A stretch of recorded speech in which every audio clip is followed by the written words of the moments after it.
When you're travelling with your baby in a car, we recommend that you keep them in a backward facing seat for as long as possible, because their heads are a lot heavier in proportion to their body, so their neck can't support them in a crash.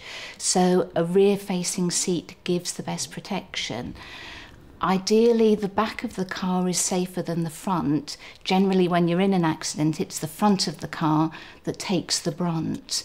If you do need to carry your baby in the front of the car and you've got an airbag, make sure that the airbag is switched off in that front passenger seat, because otherwise, in a collision, it can actually hit against the back of the car seat and fling your baby up in the air. So it's really important to switch off that airbag if you are carrying the baby in the front. And to think about when you're taking the baby in and out of the car, that you have the seat on the side nearest the pavement so that you're able to take the baby out of the car safely.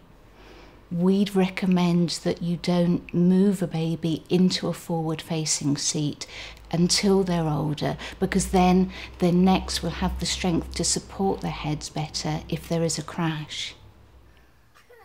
Dexter was on the move and didn't always want to go in his car seat. So sometimes it was a bit of a struggle, and he'd flat as a board, you know, and I'd have to try and push him down and then back out again. And, you know, I'd just have to tickle him, or I guess the best thing to do was distract him with a toy, you know, try and tell him where we were going. But yes, it was often a struggle to get him into his seat. I don't know, it's not always the most comfortable thing for them. But then once he was in, he was happy and fine on his way. But yeah, it was always a bit of a struggle initially.